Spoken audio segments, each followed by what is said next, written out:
I'm Heather, 32.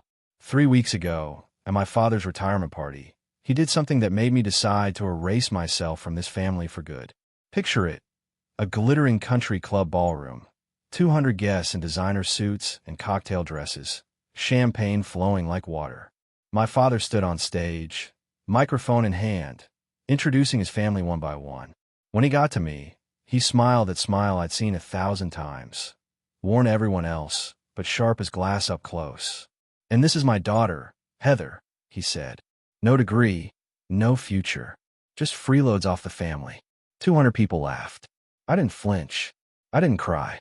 I just smiled, raised my champagne glass, and said, "Cheers. This is the last time any of you will see me." Then I walked out. The room went completely silent. What happened next is what I'm here to tell you. Drop a like and subscribe if you genuinely want to know how this ends. And tell me in the comments where you're watching from. Now, let me take you back 12 years, to the day I was forced to leave college. We were the Evans family of Fairfield, Connecticut, upper middle class, respectable. My father, Richard Ivans, was CEO of a mid-sized logistics company. 6-bedroom colonial on 2 acres, a Mercedes S-Class in the driveway, a membership at the county's most exclusive club. From the outside, we looked perfect. My mother died when I was 8. Cancer, quick and brutal. I barely remember her face without a photograph, but I remember her hands, always reaching for mine. 2 years later, my father remarried Linda, who came with a son from a previous marriage, Marcus, 3 years older than me. Within months, they weren't just part of our family. They were the family. I became furniture. Not dramatic Cinderella-style abuse, just invisibility. Marcus got praise for his grades. Mine were ignored. Marcus got a new car at 16. I got his hand-me-down. Marcus was discussed as the future of the company at every dinner table. I was also technically present. My father never hit me, never screamed. He just looked through me like I was a window he was trying to see past. But one person saw me, my grandmother, Margaret Ivans, my father's mother. She called every Sunday, asked about my classes, my friends, my dreams, patient in a way nobody else in that house ever managed. "You remind me of myself at your age, Heather," she'd say. "Underestimated. But I see you." She left me something when she died that no one in the family knew about. But I'm getting ahead of myself. In this family, I learned to be invisible. What I didn't know then was that invisibility would become my greatest weapon. I was 20, a sophomore at UConn, business major, 3.8 GPA, a scholarship application on my desk for a summer program in London, when my father called me home on a Wednesday. "Family meeting," he said. Those 2 words had never meant anything good. I found him in his study, mahogany desk, leather chair, walls of awards. Linda stood beside him, hand on his shoulder, supportive, united. "Heather," he began, not looking up, "we need to make some sacrifices as a family. Marcus has been accepted into the Wharton MBA program. It's an incredible opportunity." My heart rate didn't change. I already knew where this was going. "We can't afford both your tuition and his program. So we decided you'll take a break from school. Marcus's career will benefit the whole family." Linda nodded. "Honey sweet. A girl doesn't need an MBA to have a good life, Heather. You'll find a nice husband someday. That's what really matters." I sat there frozen, not surprised. Exactly. I'd spent 12 years learning not to be surprised, but some small, stupid part of me had still hoped. "You said you'd support my education," I heard myself say. "You promised Mom before she died." My father's jaw tightened. "Circumstances change. When the company stabilizes, I'll make it up to you." He never did. What I learned later, through a cousin's slip, was that there was plenty of money. They just chose not to spend it on me. I didn't argue that day. I just nodded. But inside, I made myself a promise. This was the last time anyone else would decide my worth. I moved to Boston with $2,000 and a suitcase of clothes that didn't fit the life I was leaving. My first apartment was a 400-square-foot studio above a laundromat in Allston, the radiator clanking all night, walls thin enough to hear the neighbor's TV through them. I ate ramen and day-old bagels from the cafe, where I worked mornings, and some nights I did the math on my bank balance 3 or 4 times just to make sure I hadn't miscounted. But here's the thing about rock bottom. You can't fall any further. I got a job as an administrative assistant at a small logistics company, entry-level, minimum wage plus benefits.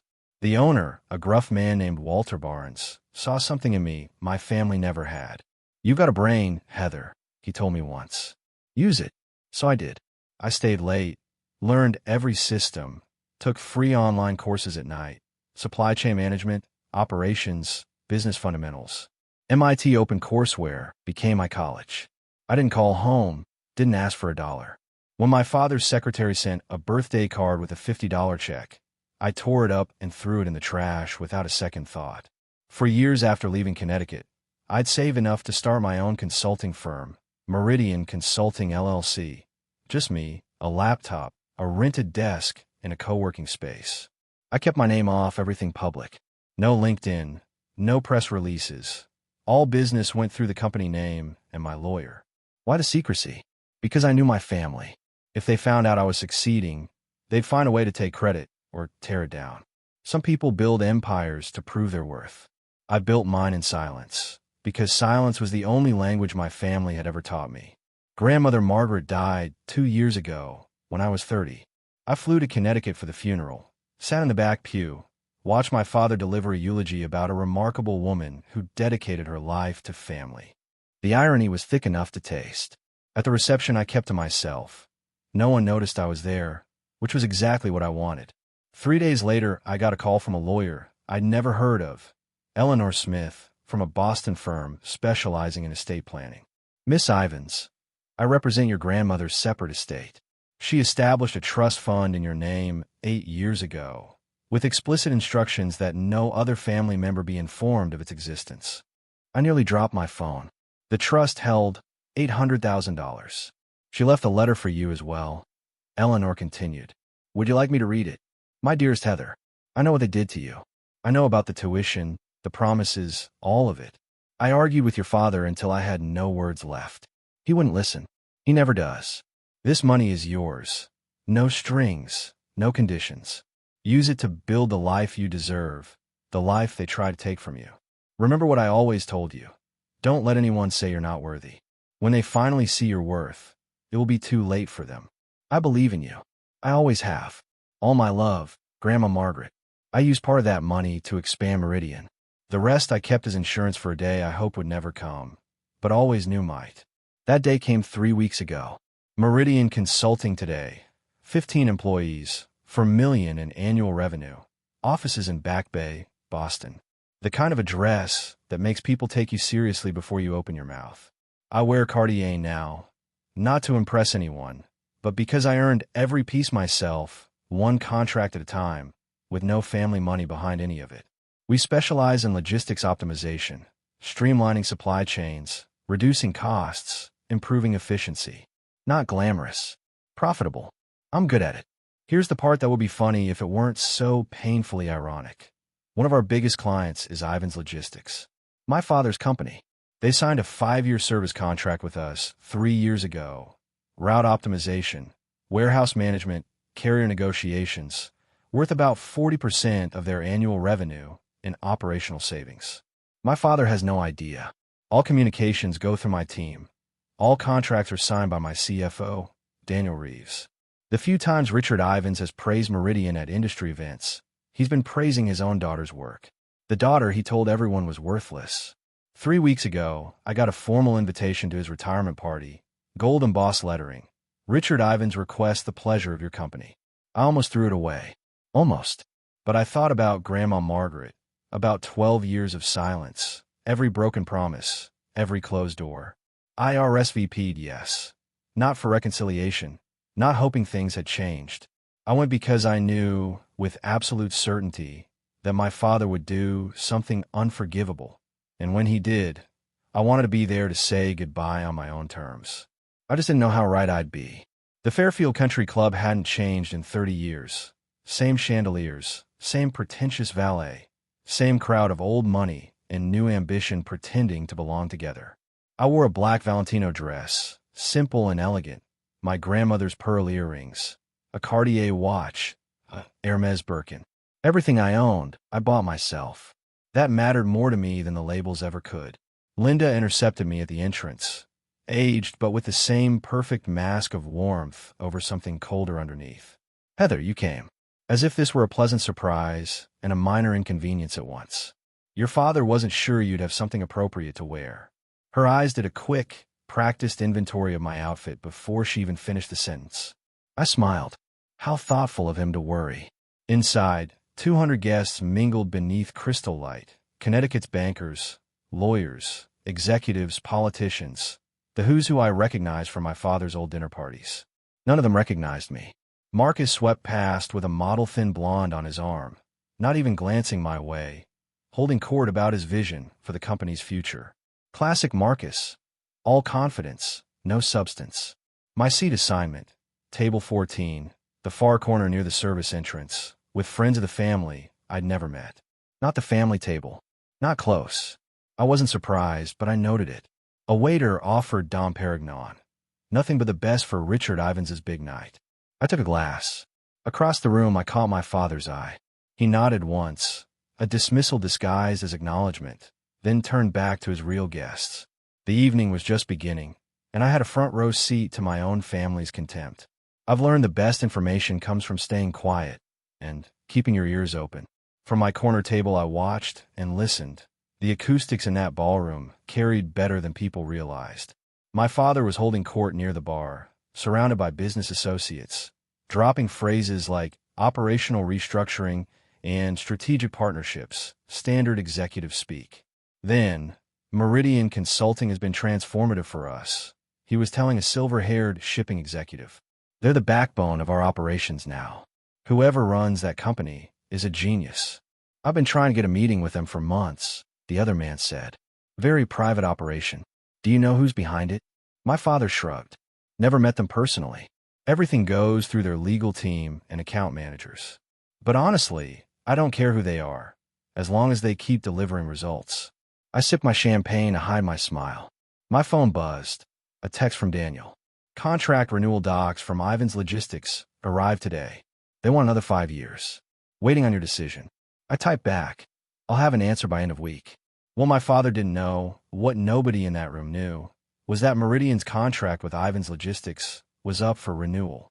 If we walked away, they'd lose 40% of their operational efficiency overnight. In logistics, that's not an inconvenience. That's a death sentence. I hadn't decided what to do yet.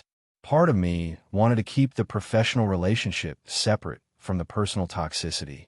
But watching my father bask in praise for success partly built on my own work, I felt something shift. Tonight would decide everything.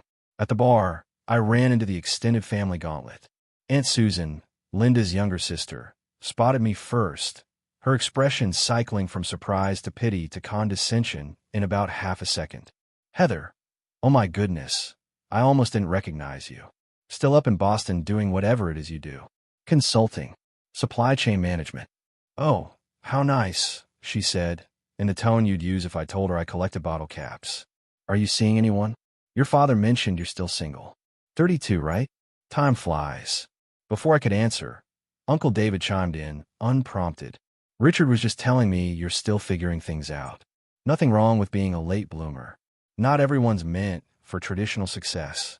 I realized with cold clarity what had happened.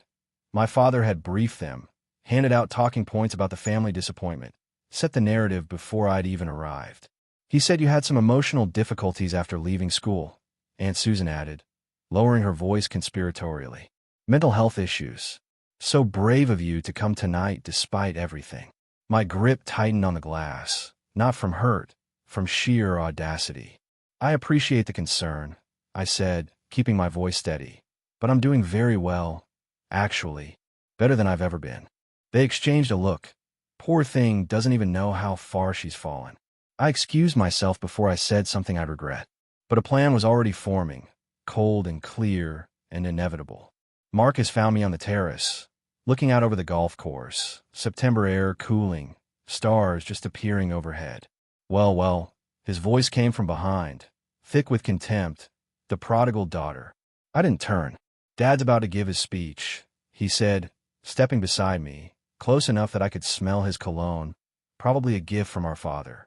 Wanted to make sure you weren't planning any dramatic scenes. Why would I do that? Because you've always been jealous, he said, like it was established fact. The way you stormed off after the tuition decision, Disappear to Boston like some wounded animal. You've never gotten over it. I turned and looked at my stepbrother in his $5,000 suit, his Rolex, his perfectly styled hair. Is that what you tell yourself? His eyes hardened. I heard you started some kind of company up there, playing businesswoman. He laughed, short and cruel. How long until it fails? 6 months? A year? Then you'll come crawling back, begging Dad for help. I won't. You will. You always do. You're weak, Heather. You always have been. I could have told him right then about Meridian, about the contract, about how his precious company's success was propped up by the work of his sister he dismissed. I didn't, because some revelations need the right stage. You know what, Marcus? Believe whatever makes you feel better. I started to walk past him. But I promise you this. After tonight, you're going to wish you'd treated me differently. His laugh followed me inside, dismissive, arrogant. He had no idea what was coming. None of them did. The ballroom lights dimmed. A spotlight hit the stage. My father climbed the steps to thunderous applause. The conquering hero of Connecticut logistics, taking his final bow. Thank you. Thank you, he said, his voice carrying that practiced warmth he'd perfected over decades. 40 years in this business. It's been one hell of a ride. Laughter, more applause. He thanked partners, employees, mentors, God, luck, taking credit for everything. Then came the family segment. I couldn't have done any of this without my incredible wife, Linda. He gestured to her table. 30 years of putting up with my late nights and business trips. You're a saint. More applause. Linda dabbed her eyes perfectly on cue. And my son, Marcus, who will be taking over as CEO come January. Richard beamed with pride. The future of Ivan's Logistics. I couldn't be prouder. A standing ovation. Marcus rose and waved. The picture of corporate royalty. Then my father's eyes found me, and something shifted in his expression. Something mean. And of course, my daughter Heather. The spotlight swung to my table. I felt 200 pairs of eyes turned toward me. No degree, no real career. Just freeloads off the family. He paused for comedic effect. But hey, at least she showed up tonight. Maybe someday, she'll find a rich husband to take care of her. The room erupted in laughter. Real laughter. The kind that comes from people who think they're in on a joke, not realizing they're watching cruelty dressed up as comedy. I sat perfectly still. Didn't flinch, didn't cry, didn't look away. I just waited for the laughter to fade. And then I stood up. The room went quiet as I rose.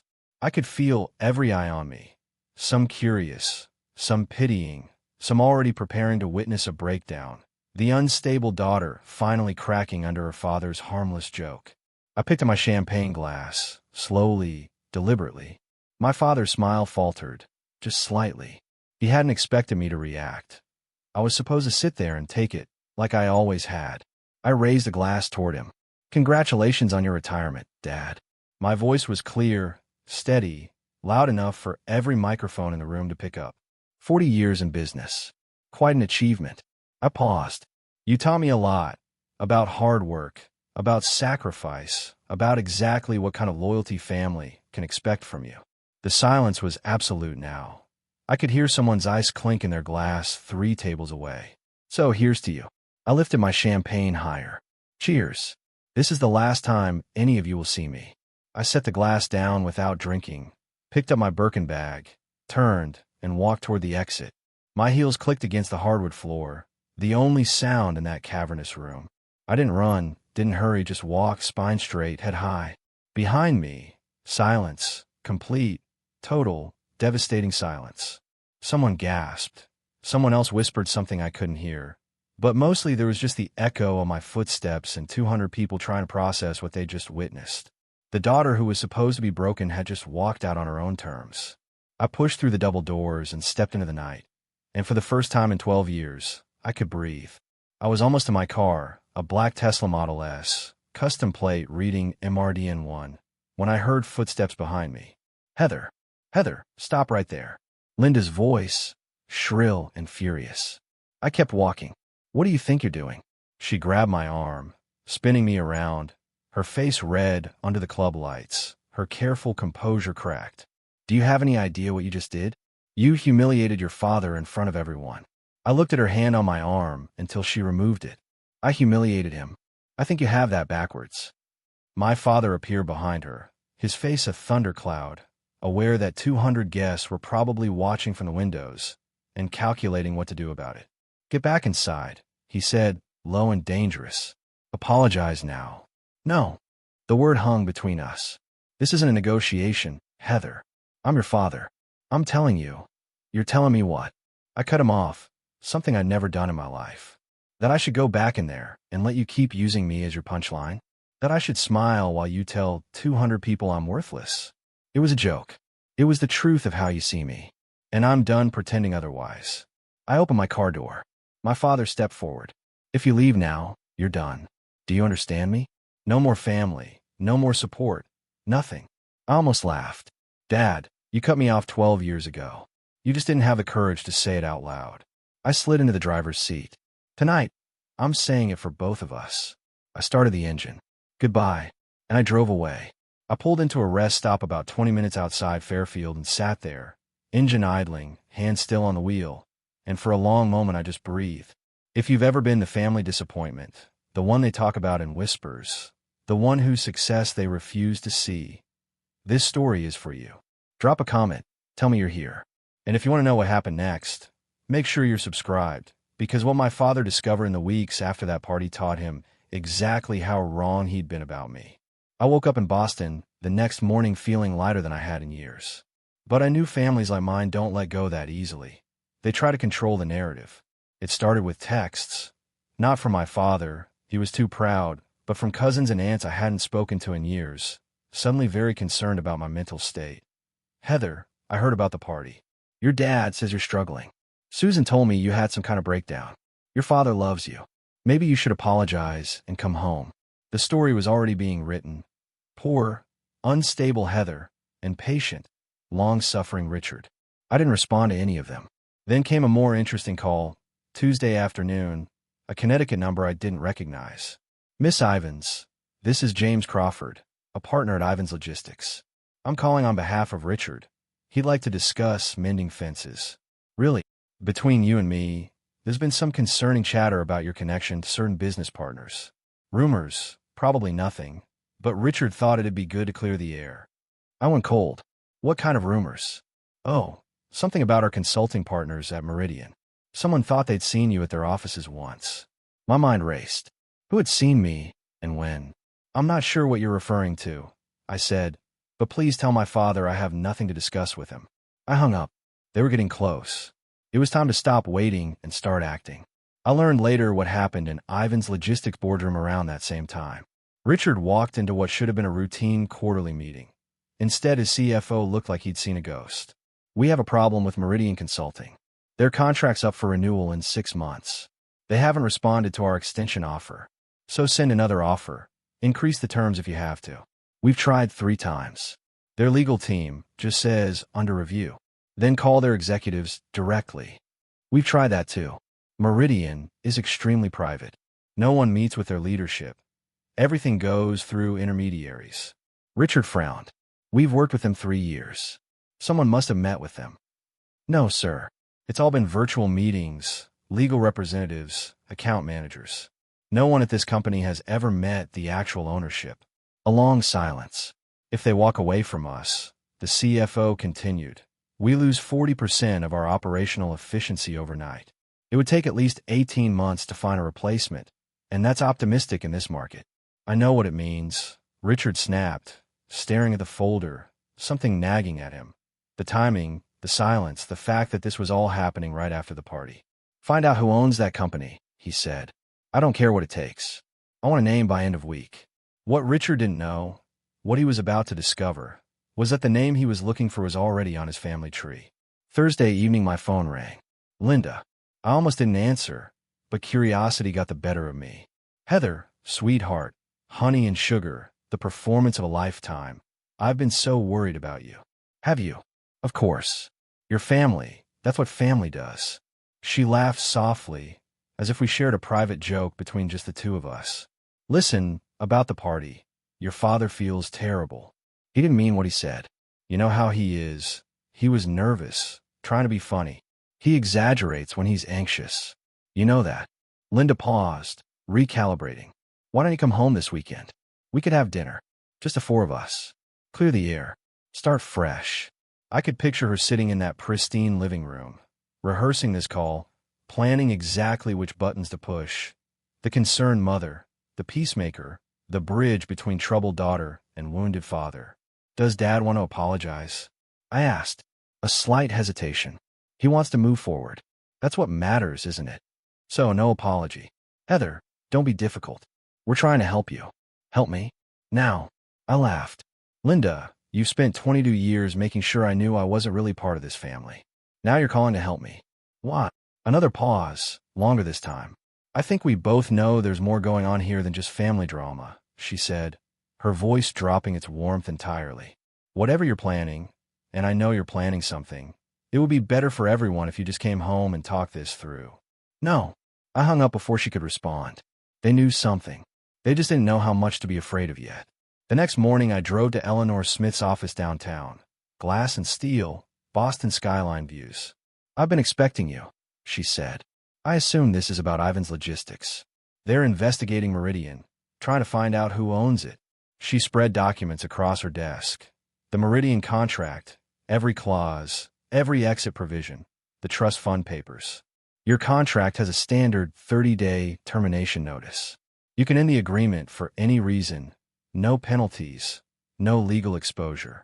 And your grandmother's trust is completely separate from the Ivans family estate, legally unimpeachable. Richard has no claim to any of it, even if he tried to contest it. Margaret made sure of that. I stared at the papers. Every T crossed, every I dotted. What did my grandmother say when she set this up? Eleanor smiled sadly. She said, one day, Heather is going to need leverage. When that day comes, I want her to have it. I felt tears prick my eyes. She also said something else. Eleanor added, tell her not to be cruel about it. Just be honest. Sometimes the truth is punishment enough. I nodded. The truth it was. That afternoon I sat down with Daniel Reeves in Meridian's conference room. He'd been with me since year 2, knew everything about my family, about why I kept my name off the paperwork. They want to renew the contract, he said, scrolling his tablet. 5 more years. Increased terms by 12%. They're nervous. They should be. I pulled up the financial projections. If we walk, Ivan's Logistics loses 40% of operational efficiency within 60 days. That's not a dip. That's a free fall. Marcus just took over as CEO, Daniel said. If this hits on his watch, his reputation's finished before he starts. We sat with that a moment, surreal, holding this much power over people who'd spent decades making me feel powerless. What do you want to do? I've been thinking about Grandma Margaret's words, about revenge versus truth. Draft the termination letter, I said finally. 30-day notice, per contract. No malice, no accusations. Just business. Strategic repositioning. That's all they need to know, officially. I paused. But I'm also writing a personal letter to my father. Separate envelope. He deserves to know exactly who he's been depending on and why it's ending. When do you want to send it? Monday. First thing. No more waiting. I spent Sunday writing that letter. Not the official notice. Daniel handled the clinical, legal version, the language about restructuring the client portfolio that would go in the official file. I wrote the truth, and it took me 7 drafts to get there. The first was pages of accusations, every hurt cataloged and condemned. The second was too cold, detached to the point of feeling like it belonged to someone else. The third was too desperate, practically begging for acknowledgement I no longer needed. The final version was simple, clean, factual. Dear Dad, you said I had no future. You told 200 people I was worthless. I want you to know something. The company you call the backbone of Ivan's Logistics, Meridian Consulting, is mine. I built it. I own it. For 3 years, the daughter you dismissed has been a cornerstone of your business. I'm ending our contract, not as revenge, as a boundary. Grandma Margaret left me a trust fund you never knew about. She saw what you couldn't, that I was worth investing in. Everything I have, I built myself, with her faith and without your support. I don't need you to apologize. I don't need you to understand. I just need you to know that I am not what you said I was. I never was. Don't contact me again. Heather Margaret Evans. I'd added my grandmother's middle name 3 years earlier, deliberately, in honor of the only person in my family who'd ever believed in me.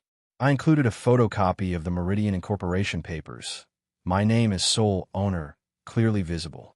I read the letter 3 times, checked for typos, checked for excessive emotion, and found none.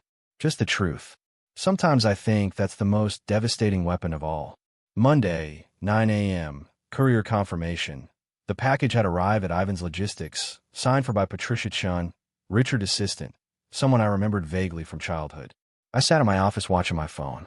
10:15, missed call from Richard. 10:17, another missed call from Richard. 10:23, missed call from Marcus. 10:31, missed call from Linda. 10:45, another missed call from Richard. 11:02, text from Richard. Call me now. 11:15, text from Marcus. What the hell is this? Call us. 11:34, text from Linda. Heather, this is not funny. Pick up your phone. By noon, 12 missed calls, 8 texts, 2 voicemails I didn't bother listening to. I'd waited 12 years for this moment. They could wait a few more hours. At 2 p.m., my assistant knocked. Miss Ivins, there's a family who says they need to see you immediately. They're in the lobby. 5 hours of driving, just to confront me in person. I straightened my blazer. Send them a conference room B. I'll be there in 5 minutes. Time to be honest. Glass walls, chosen deliberately. My employees could see inside, though not hear anything. Witnesses, not for humiliation, just to keep things civil and make sure nobody tried anything they'd regret. Richard, Linda, and Marcus stood clustered near the window, looking out at a Boston skyline they'd never expected to see from this angle, from my territory, my domain. My father turned when I entered, face gray, older than I'd ever seen him look. Heather. His voice cracked on my name. What is this? Hello, Dad. Linda. Marcus. I took the seat at the head of the table, calm, professional. I assume you received my letter. Your letter. Marcus stepped forward, finger jabbing toward me. You can't just sit down, Marcus, I said, quiet but firm. I won't discuss anything with you, yelling across the room. He looked at my father, uncertain. Richard nodded sharply. They sat. For a long moment. No one spoke. Finally, Richard leaned forward. This is all some kind of misunderstanding. What part? Meridian Consulting. You can't possibly, a company like that. You didn't, I did. I slid a folder across. Company registration, tax filings, client list. 3 years ago, your company signed a contract with mine. You praised my work at industry events. You called us transformative. You just didn't know you were praising me. Linda had gone pale. But you don't have a degree. You were just a what, Linda? A disappointment? A failure? I shook my head. I was a 20-year-old told to sacrifice her future. I built something anyway. Silence. My father stared at the documents like they might catch fire if he looked hard enough. Okay, he said, voice strained, the mask cracking. I apologize. About the party. Is that what you want to hear? I'm sorry. Now can we talk about the contract? You're sorry because you need something from me. That's not an apology. For God's sake, Heather. Marcus slammed his palm on the table. Do you know what happens if you pull this contract? 20% of our workforce, gone, because of your petty revenge. It's not revenge. It's a business decision. You've been planning this for years, he said, standing, waiting to destroy us. This is sick. I planned nothing, I said, level. I built a company. Your company chose to become dependent on mine. That's not my fault. You could have told us, Linda interjected, voice high. When you told me I didn't need an education because I'd find a husband. When you spread rumors that I had mental health problems. She had no answer. I turned to my father. You want to know the worst part, Dad? I would have kept the contract going. I wasn't planning any of this. But then you stood in front of 200 people and told them I was worthless. You chose this. Not me. His jaw worked. For a moment, I thought I saw recognition in his eyes. Then it was gone. What do you want? He asked flatly. Nothing you can give me. There must be something. You're not listening. I don't want anything from you. I never did.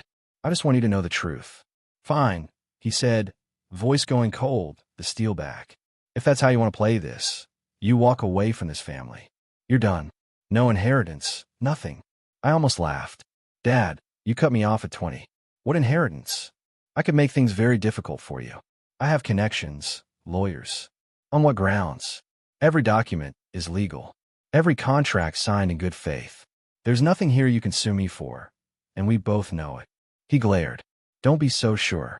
Actually, I am, because my lawyer, who was also Grandma Margaret's lawyer, has already reviewed every possible angle. You remember Eleanor Smith? Margaret used her specifically because she knew you'd try something like this someday. Linda gasped.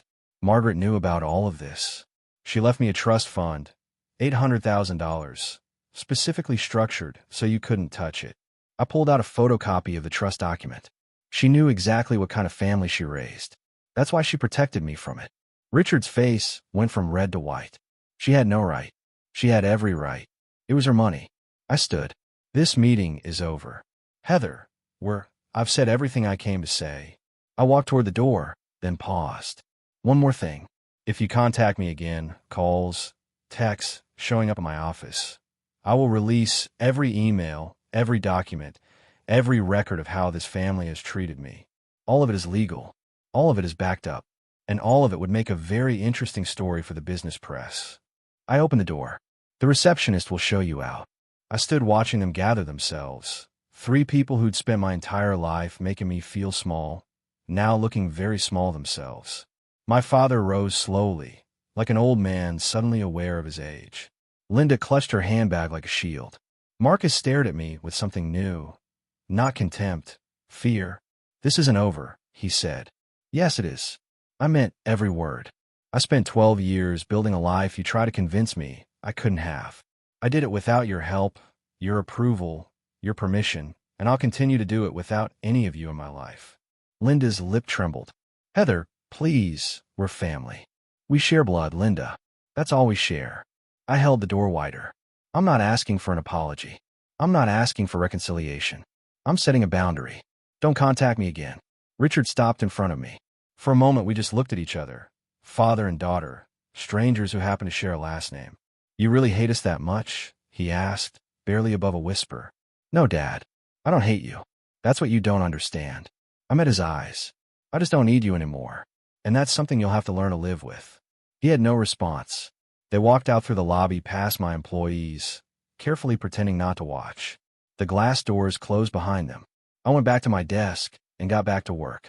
If this story has moved you, if it's made you think about your own boundaries and your own worth, let me know in the comments. Have you ever had to walk away from family? Did it feel like freedom or grief or both? Now, back to the story, because the fallout rippled further than I expected. 1 week after that confrontation, I got a call from someone I hadn't spoken to in years. My Uncle Robert, my father's younger brother, always the black sheep, the artist, the one who didn't go into business. I hadn't seen him since my mother's funeral. Heather, he said, older, rougher. I heard what happened to the party at your office. Small community. Listen, there's something you should know. Something I should have told you years ago, but I was too much of a coward. I sat down slowly. I'm listening. When your father said the family couldn't afford both your tuition and Marcus's, that was a lie. I know. I figured that out. No, you don't understand. There was a specific fund. Your mother set it up before she died for your education. Enough to cover 4 years at any school in the country. My heart stopped. Richard drained it. Used it for Marcus's MBA. Then told you there was no money. Robert's voice cracked. Your mother wanted you to have choices, Heather. Richard stole them. The room tilted. I gripped the edge of my desk. Why didn't you tell me? Because I was afraid of Richard. We all were. Margaret found out. That's why she set up the trust for you. She couldn't get your mother's money back, but she could make sure Richard didn't take anything else. I thought of Grandma's letter. I know what they did to you. She knew all along. Why are you telling me now? I asked. Because it's time the truth came out. All of it. 2 months after I terminated the Meridian contract, the consequences became public. I wasn't monitoring what happened to Ivan's logistics. I was trying to move on. But in the Connecticut business community, news travels fast, especially bad news. The company announced a 20% workforce reduction, 70 employees laid off right before the holidays. The press release cited market conditions and strategic restructuring, but everyone knew. Their biggest consulting partner had walked away, and they couldn't recover. Marcus, barely 3 months into the CEO role, was already being questioned by the board. Richard came out of retirement to help manage the crisis. The triumphant exit he'd planned, the legacy he'd built, was unraveling. The real damage was to their reputation. Word spread, not from me, but 200 people had watched my father humiliate his daughter at that party. And when those same people heard she was actually his company's most important business partner, the whispers started. Did you hear about Richard Ivins? Mocked his own daughter. Turns out she was keeping his company afloat. In Connecticut business circles, reputation is everything, and Richard's was crumbling. A former colleague told me that at a recent industry dinner, Richard sat alone. I didn't feel triumphant hearing it. I didn't feel satisfied. I just felt tired. Grandma Margaret had been right. Sometimes the truth is punishment enough. I didn't have to do anything else.